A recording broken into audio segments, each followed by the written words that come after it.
లేవియకాండము 13వ అధ్యాయము. ఒకని దేహ చర్మమందు పుండు పుట్టి మానిన తరువాత ఆ పుండుండిన చోట తెల్లని వాపైనను తెలుపుతో కూడిన ఎరుపు రంగు గల పొడగాని నిగనిగలాడు తెల్లని పొడగాని పుట్టిన ఎడల యాజకునికి దాని కనపరచవలెను. యాజకుడు దాని చూచినప్పుడు అతని చూపునకు అది చర్మము కంటే పల్లముగా కనబడిన ఎడలను దాని వెంట్రుకలు తెల్లబారి ఎండిన ఎడలను యాజకుడు వాడు అపవిత్రుడని నిర్ణయింపవలెను. అది ఆ పుంటి వలన పుట్టిన కుష్టు పొడ. యాజకుడు దాని చూచినప్పుడు దానిలో తెల్లని వెంట్రుకలు లేకపోయిన ఎడలను అది చర్మము కంటే పల్లము కాక కొంచెము నయముగా కనబడిన ఎడలను యాజకుడు 7 దినములు వానిని ప్రత్యేకముగా ఉంచవలెను. అది చర్మమందు విస్తారముగా వ్యాపించిన ఎడల యాజకుడు వాడు అపవిత్రుడని నిర్ణయింపవలెను. అది కుష్టు పొడ. నిగనిగలాడు పొడ వ్యాపింపక అట్లే ఉండిన ఎడల అది దద్దురు. యాజకుడు వాడు పవిత్రుడని నిర్ణయింపవలెను. దద్దురు కలిగిన దేహ చర్మమందు ఆ వాత ఎర్రగానే గాని తెల్లగానే గాని నిగనిగలాడు తెల్లని మచ్చగానే గాని ఎండిన ఎడల యాజకుడు దాని చూడవలెను. నిగనిగలాడు ఆ మచ్చలోని వెంట్రుకలు తెల్లబారిన ఎడలను అది చర్మము కంటే పల్లముగా కనబడిన ఎడలను అది ఆ వాత వలన పుట్టిన కుష్టుపొడ. యాజకుడు వాడు అపవిత్రుడని నిర్ణయింపవలెను. అది కుష్టము. యాజకుడు దాని చూచినప్పుడు అది నిగనిగలాడు మచ్చలో తెల్లని వెంట్రుకలు లేకయే గాని చర్మము కంటే పల్లముగా నుండకయే గాని కొంత నయముగా కనబడిన ఎడల యాజకుడు 7 దినములు వానిని కడగా ఉంచవలెను. 7వ నాడు యాజకుడు వానిని చూచినప్పుడు అది చర్మమందు విస్తారముగా వ్యాపించిన ఎడల వాడు అపవిత్రుడని నిర్ణయింపవలెను. అది కుష్టమే. అయితే నిగనిగలాడు మచ్చ చర్మమందు వ్యాపింపక ఆ చోటనే ఎండి కొంచెము నయముగా కనబడిన ఎడల అది వాతపు వాపే. వాడు పవిత్రుడని యాజకుడు నిర్ణయింపవలెను. అది వాతపు మంటయే. పురుషునికైనను స్త్రీకైనను తలయందేమి గడ్డమందేమి పొడ పుట్టిన ఎడల యాజకుడు ఆ పొడను చూడగా అది చర్మము కంటే పల్లముగాను సన్నమైన పసుపు పచ్చ వెంట్రుకలు గలదిగాను కనబడిన ఎడల వాడు అపవిత్రుడని యాజకుడు నిర్ణయింపవలెను. అది బొబ్బ. తలమీదనేమి గడ్డం మీదనేమి పుట్టిన కుష్టము. యాజకుడు ఆ బొబ్బైన పొడను చూచినప్పుడు అది చర్మము కంటే పల్లము కాని ఎడలను దానిలో నల్ల వెంట్రుకలు లేని ఎడలను యాజకుడు ఆ బొబ్బైన పొడగల వానిని 7 దినములు ప్రత్యేకముగా ఉంచవలెను. 7వ నాడు యాజకుడు ఆ పొడను చూడవలెను.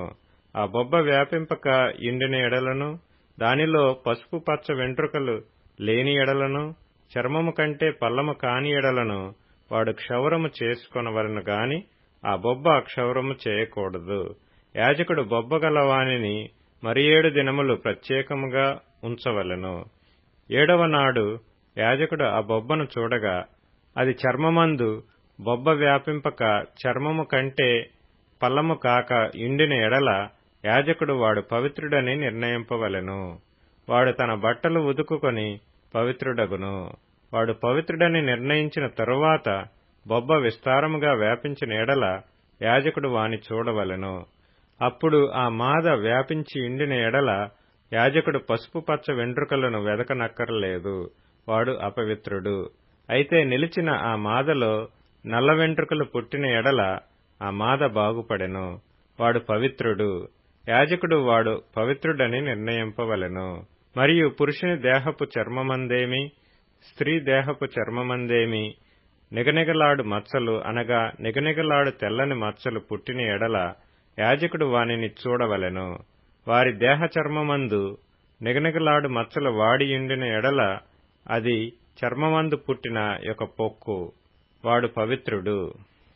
తల వెంట్రుకలు రాలినవాడు బట్టతలవాడు అయినను వాడు పవిత్రుడు. ముఖం వైపున తల వెంట్రుకలు రాలినవాడు బట్ట నొసటివాడు వాడు పవిత్రుడు. అయినను బట్టతలయందే గాని బట్ట నొసటియందే గాని ఎర్రగా నుండు తెల్లని పొడ పుట్టిన ఎడల అది వాని బట్టతలయందైనను బట్ట నొసటియందైనను పుట్టిన కుష్టము. యాజకుడు వానిని చూడవలెను. కుష్టము దేహ చర్మమందు కనబడినట్లు ఆ పొడ వాపు చూపునకు వాని బట్టతలయందైనను వాని బట్ట నొసటియందైనను ఎర్రగా నుండు తెల్లని పొడయైన ఎడల వాడు కుష్ఠరోగి, వాడు అపవిత్రుడు. యాజకుడు వాడు బొత్తిగా అపవిత్రుడని నిర్ణయింపవలెను. వాని కుష్ఠము వాని తలలోనున్నది. ఆ పొడగల కుష్ఠరోగి వస్త్రములను చింపివేయవలెను. వాడు తల విరియబోసుకొనవలెను. వాడు తన పై పెదవిని కప్పుకొని అపవిత్రుడను అపవిత్రుడను అని బిగ్గరగా పలకవలెను. ఆ పొడ వానికి కలిగిన దినములన్నీయు వాడు అపవిత్రుడై ఇండును. వాడు అపవిత్రుడు గనుక ప్రత్యేకముగానే నివసింపవలెను. వాని నివాసము పాళెమునకు వెలుపల ఉండవలెను. మరియు కుష్టుపొడ వస్త్రమందు కనబడినప్పుడు అది గొర్రె వెంట్రుకల బట్టయందేమి, నారబట్టయందేమి, నారతోనే గాని వెంట్రుకలతోనే గాని నేసిన పడుగునందేమి, పేకయందేమి, తోలునందేమి, తోలుతో చేయబడు ఏ యొక్క వస్తువునందేమి పుట్టి ఆ పొడ ఆ బట్టయందేమి, ఆ తోలునందేమి, ఆ పేకయందేమి, తోలుతో చేయబడిన వస్తువునందేమి పచ్చదాళ్లుగానే గాని ఎర్రదాళ్లుగానే గాని కనబడిన ఎడల అది కుష్టుపొడ. యాజకునికి దాని కనపరచవలెను. యాజకుడు ఆ పొడను చూచి పొడగల వాటిని 7 దినములు ప్రత్యేకముగా ఉంచవలెను. 7వ నాడు అతడు ఆ పొడను చూడవలెను. అప్పుడు ఆ వస్త్రమందు అనగా పడుగునందే కాని పేకయందే కాని తోలునందే గాని తోలుతో చేసిన వస్తువునందే గాని ఆ పొడ వ్యాపించిన ఎడల అది కొరుకుడు కుష్ఠము, అది అపవిత్రము. కావున అతడు ఆ పొడ దేనిలో ఉన్నదో ఆ వస్త్రమును నారతోనేమి వెంట్రుకలతోనేమి చేసిన పడుగును పేకను తోలుతో చేసిన ప్రతి వస్తువును అగ్నితో కాల్చివేయవలెను. అది కొరుకుడు కుష్ఠము, అగ్నితో దాన్ని కాల్చివేయవలెను. అయితే యాజకుడు చూచినప్పుడు ఆ పొడ ఆ వస్త్రమందు అనగా పడుగునందేమి పేకయందేమి తోలుతో చేసిన మరి దేనియందేమి వ్యాపింపకపోయిన ఎడల యాజకుడు ఆ పొడగల దానిని ఉదకనాజ్ఞాపించి మరి 7 దినములు దానిని విడిగా ఉంచవలెను. ఆ పొడగల దానిని ఉదికిన తరువాత యాజకుడు దానిని చూడవలెను. ఆ పొడ మారకపోయినను వ్యాపింపకపోయినను అది అపవిత్రము. అగ్నితో దానిని కాల్చివేయవలెను. అది లోవైపున గాని పైవైపున గాని పుట్టినను కొరుకుడు కుష్ఠముగా ఉండును. యాజకుడు దానిని చూచినప్పుడు వస్త్రము ఉదికిన తరువాత ఆ పొడ వాడి యుండిన ఎడల అది ఆ వస్త్రములో ఉండినను తోలులో ఉండినను పడుగులో ఉండినను పేకలో ఉండినను యాజకుడు వాటిని చింపివేయవలెను.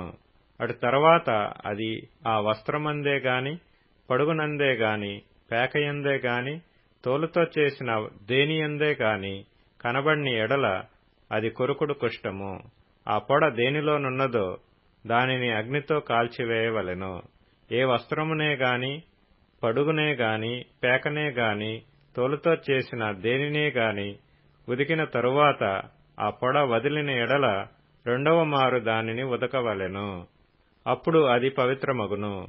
బొత్సు బట్టయందే గాని నారబట్టయందే గాని పడుగునందే గాని పేకయందే గాని తోలు వస్తువులయందే గాని ఇండు కుష్ఠపొడను గూర్చి అది పవిత్రమని అపవిత్రమని నీవు నిర్ణయింపవలసిన విధి ఇదే. లేవియకాండము 14వ అధ్యాయము. మరియు యెహోవా మోషేకు ఇలాగ సెలవిచ్చెను. కుష్ఠరోగి పవిత్రుడని నిర్ణయించిన దినమున వాని గూర్చిన విధి ఏదనగా యాజకుని యొద్దకు వానిని తీసుకొని రావలెను. యాజకుడు పాళెము వెలుపలికి పోవలెను.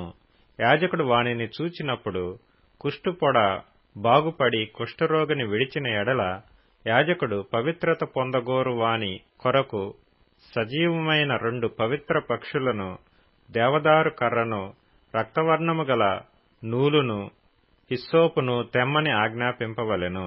అప్పుడు యాజకుడు పారు నీటిపైని మంటి పాత్రలో ఆ పక్షులలో ఒకదానిని చంపనాజ్ఞాపించి సజీవమైన పక్షిని, ఆ దేవదారు కర్రను, రక్తవర్ణము గల నూలును, హిస్సోపును తీసుకొని పారునీటిపైని చంపిన పక్షి రక్తములో వాటిని సజీవమైన పక్షిని ముంచి కుష్టు విషయంలో పవిత్రత పొందగోరు వాని మీద 7 మార్లు ప్రోక్షించి వాడు పవిత్రుడని నిర్ణయించి సజీవమైన పక్షి ఎగిరిపోవునట్లు దానిని వదిలివేయవలెను.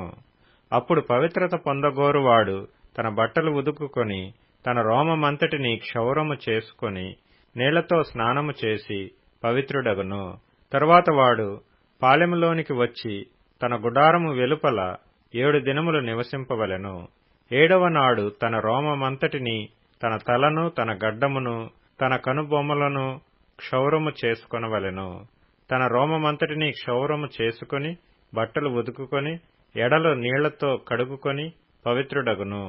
8వ నాడు వాడు నిర్దోషమైన 2 మగ గొర్రెపిల్లలను, నిర్దోషమైన ఏడాది ఆడు గొర్రెపిల్లను, నైవేద్యమునకై నూనె కలిసిన 3 10వ వంతుల గోదుమ పిండిని, 1 అర్ధసేరు నూనెను తీసుకుని రావలెను. పవిత్రపరచు యాజకుడు పవిత్రత పొందగోరు మనిషిని వాటితో ప్రత్యక్షపు గుడారము యొక్క ద్వారమున యెహోవా సన్నిధికి తీసుకుని రావలెను. అప్పుడు యాజకుడు 1 మగ గొర్రెపిల్లను, అర్ధసేరు నూనెను తీసుకుని అపరాధ పరిహారార్థ బలిగా వాటిని దగ్గరకు తెచ్చి అల్లాడింపబడు అర్పణముగా యెహోవా సన్నిధిని వాటిని అల్లాడింపవలెను. అతడు పాప పరిహారార్థ బలి పశువును, దహన బలి పశువును వధించు పరిశుద్ధ స్థలములో ఆ గొర్రెపిల్లను వధింపవలెను. పాప పరిహారార్థమైన దాని వలె అపరాధ పరిహారార్థమైనదియు యాజకునిదగును. అది అతి పరిశుద్ధము. అప్పుడు యాజకుడు అపరాధ పరిహారార్థమైన దాని రక్తములో కొంచెము తీసి పవిత్రత పొందగోరు వాని కుడి చెవి కొనమీదను, వాని కుడి చేతి బొటనవ్రేలి మీదను, వాని కుడికాలి బొటనవ్రేలి మీదను దానిని చమరవలెను. కీర్తనల గ్రంథం 27వ కీర్తన. యెహోవా నాకు వెలుగును రక్షణయునైయున్నాడు. నేను ఎవరికి భయపడుదును? యెహోవా నా ప్రాణదుర్గము, ఎవరికి వెరుతును? నా శరీర మాంసము తినుటకై దుష్టులు నా మీదికి వచ్చినప్పుడు, నన్ను బాధించు శత్రువులు నా మీదికి వచ్చినప్పుడు వారు తొట్రిల్లి కూలిరి. నాతో యుద్ధము చేయుటకు దండు దిగినను నా హృదయము భయపడదు. నా మీదికి యుద్ధము రేగినను దీనిలో నేను ధైర్యముగా విడవకుందును. యెహోవా యొద్ద ఒక్క వరము అడిగితిని, దానిని నేను వెదుకుచున్నాను. యెహోవా ప్రసన్నతను చూసుటకును ఆయన ఆలయములో ధ్యానించుటకును నా జీవితకాలమంతయు నేను యెహోవా మందిరములో నివసింపగోరుచున్నాను. ఆపత్కాలమున ఆయన తన పర్ణశాలలో నన్ను దాచును, తన గుడారపు మాటున నన్ను దాచును. ఆశ్రయదుర్గము మీద ఆయన నన్ను ఎక్కించును. ఇప్పుడు నన్ను చుట్టుకొనియున్న నా శత్రువుల కంటే ఎత్తుగా నా తల ఎత్తబడును. ఆయన గుడారములో నేను ఉత్సాహధ్వని చేయుచు బలులు అర్పించెదను. నేను పాడెదను, యెహోవాను గూర్చి స్తుతిగానము చేసెదను. సామెతల గ్రంథం 6వ అధ్యాయం. నా కుమారుడా, నీ తండ్రి ఆజ్ఞను గైకొనుము, నీ తల్లి ఉపదేశమును త్రోసివేయకుము. వాటిని ఎల్లప్పుడూ నీ హృదయమందు ధరించుకొనుము, నీ మెడ చుట్టూ వాటిని కట్టుకొనుము. నీవు త్రోవను వెళ్ళునప్పుడు అది నిన్ను నడిపించును, నీవు పండుకొనున్నప్పుడు అది నిన్ను కాపాడును, నీవు మేలుకొనున్నప్పుడు అది నీతో ముచ్చటించును. మార్కు సువార్త 4వ అధ్యాయం. మరియు ఆయన వారితో ఇట్లనెను, దీపము దీపస్తంభము మీద నుంచబడుటకే గాని కొంచెం క్రిందనైనను మంచము క్రిందనైనను నుంచబడుటకు తేబడదు గదా. రహస్యమేదైనను తేటపరచబడకపోదు, బయలుపరచబడుటకే గాని ఏదియు మరుగు చేయబడలేదు. వినుటకు చెవులెవనికైనా నుండిన ఎడల వాడు వినుగాకనెను. మరియు ఆయన, మీరేమి వినుచున్నారో జాగ్రత్తగా చూచుకొనుడి. మీరెట్టి కొలతతో కొలుతురో మీరును అట్టి కొలతతోనే కొలవబడుదును. మరి ఎక్కువగా మీకియ్యబడును, కలిగిన వారికి ఇయ్యబడును, లేని వానికి కలిగినదియు వాని యొద్ద నుండి తీసివేయబడునని వారితో చెప్పెను. మరియు ఆయన, ఒక మనుష్యుడు భూమిలో విత్తనము చల్లి రాత్రింబవళ్ళు నిద్రపోవుచు మేల్కొనుచు నుండగా వానికి తెలియని రీతిగా ఆ విత్తనము మొలచి పెరిగినట్లే దేవుని రాజ్యమున్నది. భూమి మొదట మొలకను, తర్వాత వెన్నును, అటు తరువాత వెన్నులో ముదురు గింజలను తనంతట తానే పుట్టించును. పంట పండినప్పుడు కోతకాలము వచ్చినదని సేద్యగాడు వెంటనే కొడవలి పెట్టి కోయునని చెప్పెను. మరియు ఆయన ఇట్లనెను, దేవుని రాజ్యమును ఎట్లు పోల్చెదము? ఏ ఉపమానముతో దానిని ఉపమించెదము? అది ఆవగింజను పోలియున్నది. ఆవగింజ భూమిలో విత్తబడినప్పుడు భూమి మీదనున్న విత్తనములన్నిటికంటే చిన్నదే గాని విత్తబడిన తరువాత అది మొలచి ఎదిగి కూర మొక్కలన్నిటికంటే పెద్దదై గొప్ప కొమ్మలు వేయును గనక ఆకాశ పక్షులు దాని నీడను నివసింపగలవనెను.